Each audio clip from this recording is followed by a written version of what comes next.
Bismillahirrahmanirrahim. Assalamualaikum warahmatullahi wabarakatuh. Apa kabar teman-teman?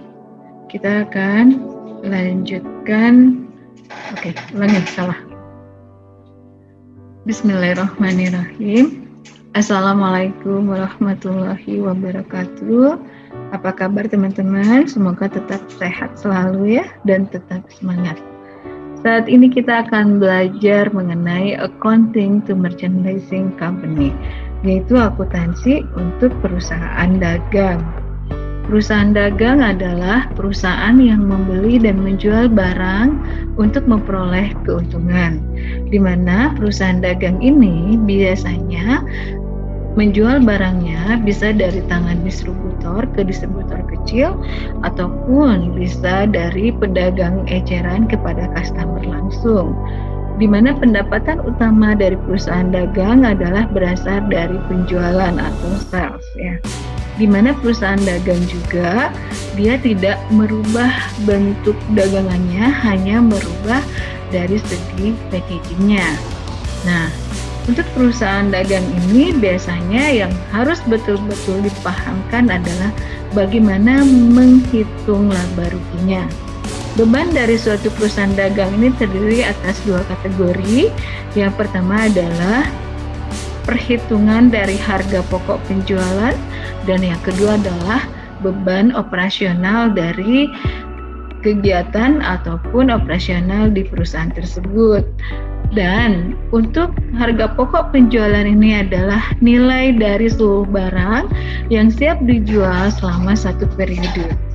Notes adalah di mana untuk periode berikutnya maka harga pokok penjualan itu tidak boleh disatukan dengan periode yang saat ini. Untuk operating expense atau beban expense ini sebagai beban-beban yang terjadi dalam rangka memperoleh pendapatan sales ya. Misalnya ada sales untuk salaries ya dan insurance expense misalnya.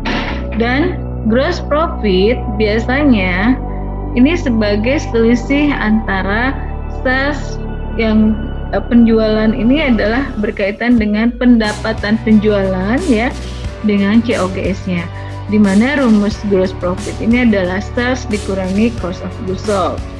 Nah, ilustrasinya kalau kita bicara sales revenue, berarti kita bicara tentang pendapatan dari penjualan itu dikurangi dengan cost of goods sold, maka hasilnya itu adalah gross profit.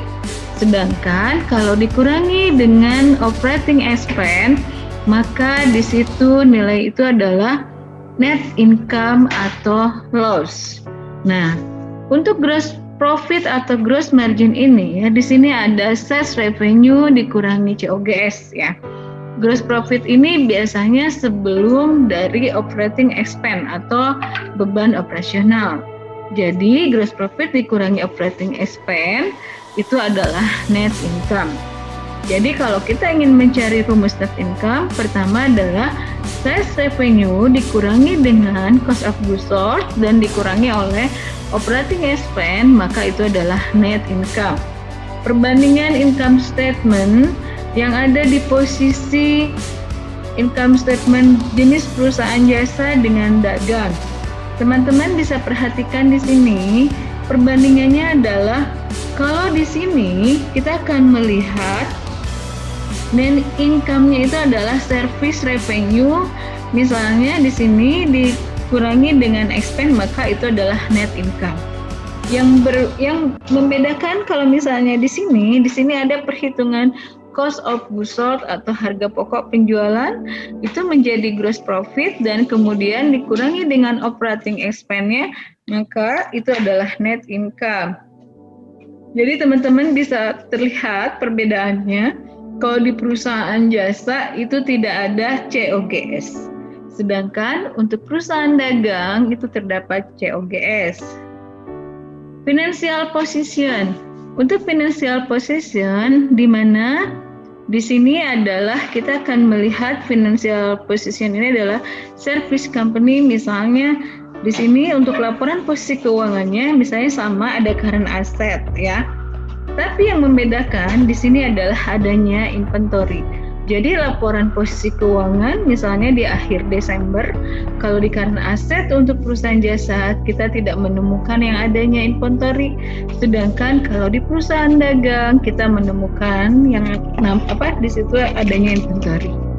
Nah, berikutnya di sini ada operating cycle untuk pelayanan.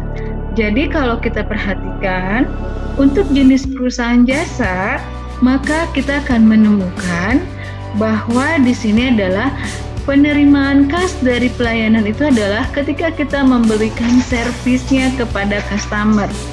Pada saat perusahaan, apakah di sini adalah contohnya perusahaan bengkel, maka akan memperoleh pendapatannya itu bisa secara tunai yang otomatis akan menambah kas perusahaan, atau secara kredit maka dia akan menambah piutang usaha atau piutang dagang.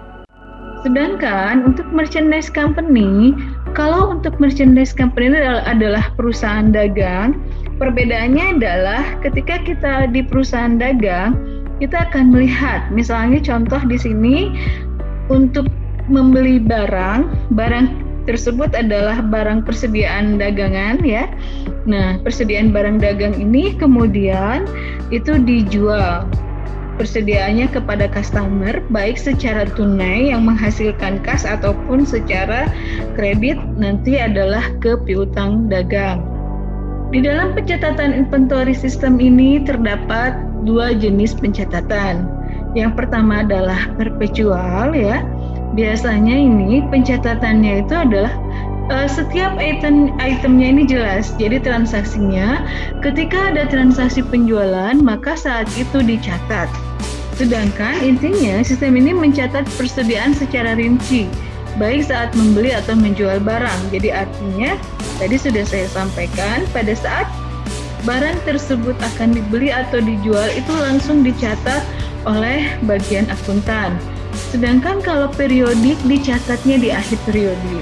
Biasanya untuk kategori barang yang masuk ke dalam sistem pencatatan periodik, satuannya adalah menggunakan satuan standar internasional. Misalnya kilogram ataupun misalnya kita belinya misalnya per kaleng ya. Nah, harga pokok penjualan hanya dicatat pada akhir periode akuntansi saja.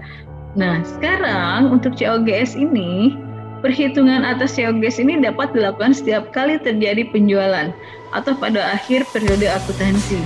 Kalau misalnya untuk menghitung HPP, bila perhitungan COGS dilakukan setiap kali terjadi, maka dia menggunakan perpetual inventory system. Dan jika pada saat di akhir periode, maka kita menggunakan periodic inventory system. Yang penting di dalam perusahaan adalah dia selalu komitmen penggunaan dari inventory sistemnya. Apakah akan menerapkan perpetual atau periodik. Nah, inventory account system ini untuk periode sistem tadi misalnya ya, dicatatnya tidak selalu di hari itu, tapi nanti di akhir periode. Sedangkan untuk perpetual biasanya ketika terjadi transaksi saat itu, maka dia akan dicatat. Nah, beberapa bentuknya biasanya kalau untuk mengetahui bagaimana pencatatan periodic inventory system itu dengan cara melakukan yang namanya stock of name. Jadi biasanya di akhir periode maka pihak akuntan itu akan melakukan stock of name, cross check dengan bagian gudang. Nah, kemudian menambah dengan harga pokok dari barang yang dibeli selama periode tersebut dan menghitung nilai persediaannya. Sedangkan untuk COGS ini modelnya misal ya, kalau kita membeli misalnya ada persediaan awal barang dagangan $20, kita beli 100, maka masuk ke COGS-nya adalah 120. Maka di sini persediaan akhirnya kita akan melihat dulu ada persediaan akhir barang dagangan enggak. Kalau ada 120 diambil 30, maka harga pokok penjualannya adalah sebesar $90. Nah, ini format pada saat perhitungan ketika di income statement untuk jenis perusahaan dagang. Dan purchase of merchandise, pencatatan dengan perpetual system ini bisa dilakukan pembeliannya itu adalah secara tunai atau kredit. Pembelian barang ini adalah berarti dari tangan perusahaan kepada para vendor atau supplier. Nah, di mana pencatatan transaksi pembelian umumnya dilakukan saat barang diterima dari pihak yang menjualnya. Dan ini maka namanya adalah merchandise inventory. Dan kalau misalnya secara kredit, biasanya bentuk buktinya adalah menggunakan purchase invoice. Nah, ini contoh dari purchase of merchandise. Jadi, inventory sistemnya jenis perpetual ya. Jadi kalau kita menggunakan perpetual dan saat terjadi pembelian secara kredit, maka jurnalnya debitnya adalah merchandise inventory dan kreditnya adalah account payable. Dan pada saat pembelian barang harus dikasih keterangan jika terdapat termin, karena ini nanti akan berpengaruh pada saat pelunasan barang. Sebetulnya ciri termin ini misalnya di sini adalah kita akan mendapatkan potongan sebesar 2% jika pembayaran dilakukan dalam jangka waktu tidak lebih dari 10 hari dan batas maksimal pembayaran adalah 30 hari. Jika terdapat seperti ini, sebetulnya kita harus menghitung maksimal dari tanggal pada saat pembelian barang. Misalnya di sini tanggal 4, berarti maksimal dapat termin potongan 2% ini adalah berarti tanggal 14 Mei, misalnya seperti itu. Dan di sini kenapa debitnya adalah 3.800? Ini masuk ke dalam persediaan. Karena persediaan barang, nama akunnya merchandise inventory ketika menggunakan perpetual system. Dan account payable ini karena ini bukti kalau pada saat pembelian barang tersebut adalah secara kredit. Cirinya karena ada termin ini. Nah, maka dia tidak dilunasi secara langsung. Dan ini adalah nilai dari account payable-nya sebesar 3.800. Berikutnya, kalau ada retur pembelian dan cadangan, biasanya retur ini terjadi karena kerusakan, berkualitas rendah, atau tidak sesuai dengan pesanan.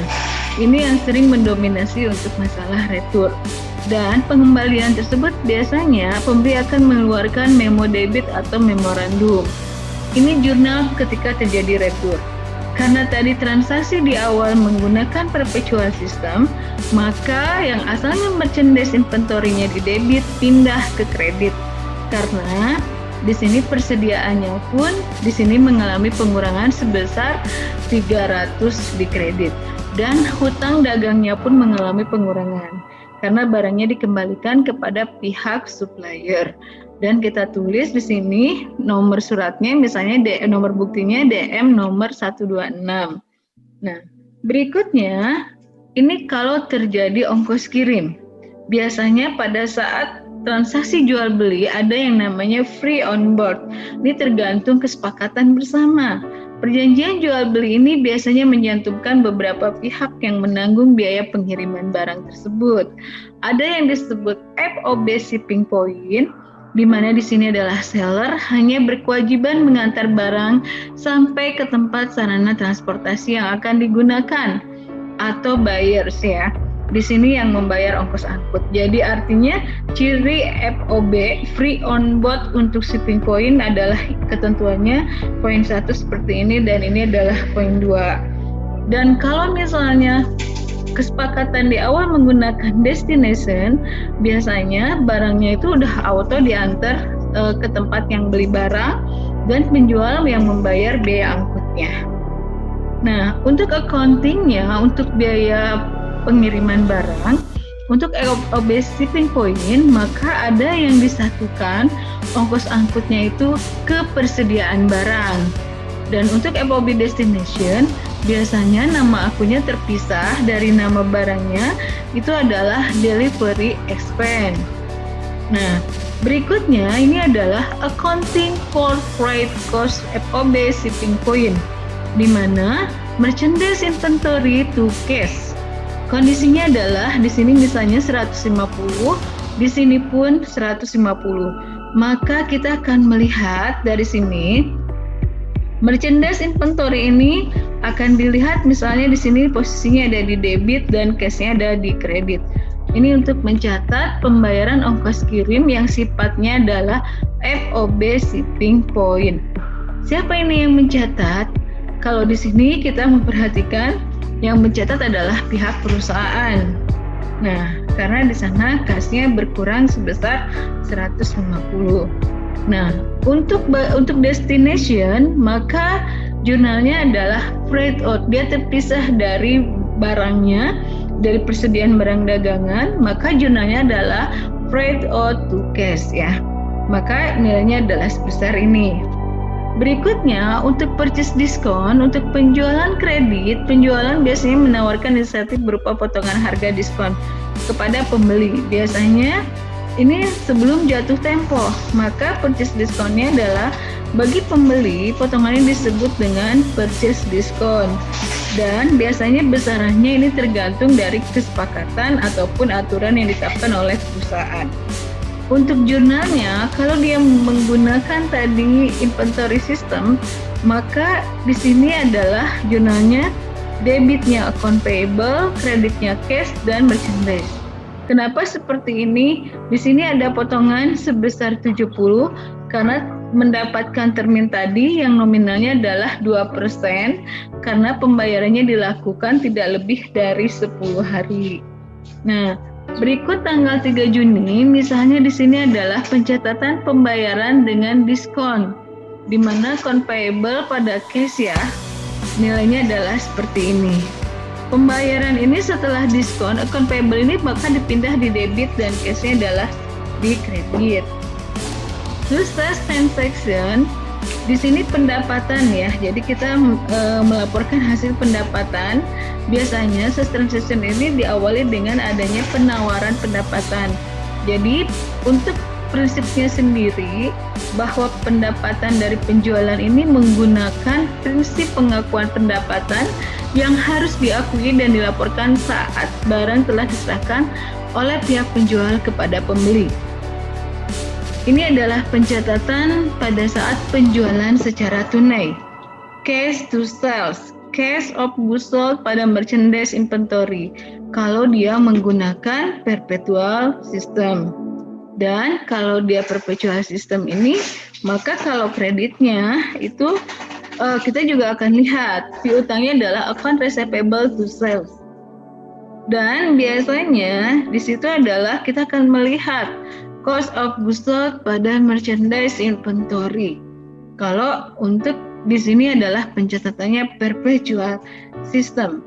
Dan sales return and allowance ini cadangan kerugian. Maksud saya di sini adalah retur penjualan dan cadangan pengurangan harga biasanya jika pengembalian barang yang tidak sesuai. Biasanya atau misalnya sales allowance ini adalah taksiran yang dicadangkan penjual ketika terjadi pengembalian barang yang dari konsumen. Dan untuk mengantisipasi ini, biasanya penjual menyiapkan kredit memorandum. Dan biasanya ini adalah bentuk jurnalnya. Sales return and allowance pada account receivable dan pada saat misalnya mencatat ini tingkat pengembalian berarti merchandise inventory to cost of goods sold. Sedangkan untuk sales diskon ini sebagai potongan tunai untuk mendorong konsumen melunasi kewajibannya sebelum berakhir masa kreditnya. Ini adalah contoh termin dari potongan penjualan tadi yang sudah saya jelaskan. Jadi kalau 3/10 N/30 maka potongannya adalah 3% dari maksimal pelunasan 10 hari dan batas pembayaran itu sampai dengan 30 hari. Dan sales diskon bersaldo normal dan tentunya ini akan mengurangi pendapatan dari perusahaan. Ini contoh beberapa termin. Misalnya di sini ada 2/10 N/30, ini tadi yang sudah saya jelaskan, atau 1/10 EOM, end of month, jadi akan berakhir di bulan tersebut. Nah, jadi kredit term ini biasanya spesifikasinya tadi kita akan melihat jangka waktu pembayarannya. Baik, dan ini contoh pada saat mengalami potongan penjualan misalnya. Jadi recording sales diskon ini pencatatan sales diskon itu hampir sama seperti purchase diskon untuk terminnya, tergantung kesepakatan ataupun kebijakan yang ada di perusahaan pada saat di awal melakukan transaksi pembelian ataupun penjualan barang. Oke, break dulu ya sebentar. Nah, ini adalah contoh worksheet ya untuk perusahaan dagang ya. Teman-teman bisa melihat hasil yang sudah Anda buatkan jurnal, buku besar, masukkan itu ke dalam trial balance seperti ini. Kemudian setelah trial balance ada adjustment di sini dan nanti disesuaikan. Jadi biasanya ini akan disesuaikan nilainya ya. Setelah itu kemudian untuk worksheet-nya biasanya ini ada yang bentuk trial balance-nya 2 kolom ya, di mana kita akan menunjukkan merchandise inventory-nya misalnya totalnya berapa untuk tahun ini. Nah, jadi kita akan melihat misalnya terus ada kolom juga adjustment kolom ya. Ini juga akan mencatat keseluruhannya ya. Jadi nanti bentuknya seperti ini ya. Jadi kalau udah disesuaikan, tadi misalnya trial balance sudah disesuaikan dengan adjusting entries, maka nilainya menjadi adjusted trial balance dan income statement. Ini maksudnya adalah financial position ya. Untuk balance sheet ini tolong diperbaiki, namanya adalah financial position. Maka kita ketahuan di sini nilainya adalah selisihnya ini net income-nya ini sebesar 30.000 dan totalnya untuk posisi income statement dan posisi financial position-nya adalah sama ya. Nah, jadi income statement itu kolomnya adalah tadi ya setelah penilaian dari adjusted trial balance ya. Jadi untuk posisi debitnya itu diisi dengan semua expense atau cost, sedangkan untuk posisi kreditnya nanti itu diisi dari pendapatannya ya. Oke, sedangkan untuk financial position itu untuk debit diisi aset dan untuk kredit diisi dengan liabilities dan ekuitas ya. Oke. Nah, sekarang kalau bagaimana cara pembuatan multiple step income statement ya, karena ada beberapa multiple step-nya. Misalnya kalau kita untuk melihat bentuk yang berkaitan dengan keuntungan dan lain sebagainya. Ini adalah contoh income statement di mana di sini ada pendapatan bunga dan kita jumlahkan. Untuk expense-nya ada cost of goods sold ya. Dan nanti dikurangi nilainya ini dan ini adalah net income-nya, misalnya seperti itu. Ya, jadi kita akan melihat nilainya dan bagaimana untuk menunjukkan gross profit-nya adalah nilai net sale-nya sekian. Tadi rumusnya sudah dikasih tahu di awal, ini COGS-nya dan gross profit-nya. Dan net income itu adalah gross profit dikurangi operating expense, maka net income-nya adalah sebesar ini, ya. Dan ini adalah contoh closing entries. Biasanya itu closing entries adalah semua yang masuk ke dalam income statement wajib di closing entries. Seperti akun-akun revenue ataupun expense ya. Dan nanti misalnya ini akan ditambah dengan menggunakan income summary. Income summary ini biasanya dia menggunakan misalnya itu tergantung ya. Jadi tujuan income summary adalah untuk mengclosing saldo-saldo yang misalnya harus ditutup di periode tersebut ya. Karena sales itu saldo normalnya di kredit, maka pada saat penutupan penjualan maka sales pindah di debit. Misalnya contohnya seperti ini dan kreditnya adalah income summary pindah seperti ini. Berikutnya adalah di sini ada COGS juga harus di closing karena dia tidak mungkin dibawa ke periode berikutnya. Dan ini income summary-nya di debit dan semua cost yang keluar atau expense yang keluar berkaitan dengan COGS itu disimpan di sebelah kreditnya. Begitu juga dengan ekuitas atau capital dan drawing. Nah, tugas buat teman-teman tolong diperhatikan betul tugas ini, deadline-nya jangan lupa ya. Jadi silahkan Anda buat dari alur awal sampai dengan akhir, sampai dengan proses laporan keuangan sesuai yang diminta di sini dan jangan lupa dikirim ke email saya. Jadi paling lambat tanggal 11 Januari 2021. Demikian presentasi yang sudah saya sampaikan berkaitan dengan pemaparan akuntansi untuk perusahaan dagang. Tetap sehat dan selalu semangat buat teman-teman semuanya. Semoga dimudahkan semua yang menjadi keinginannya dan semoga juga bisa mengerjakan tugas ini dengan maksimal. Baik, itu saja. Wassalamualaikum warahmatullahi wabarakatuh.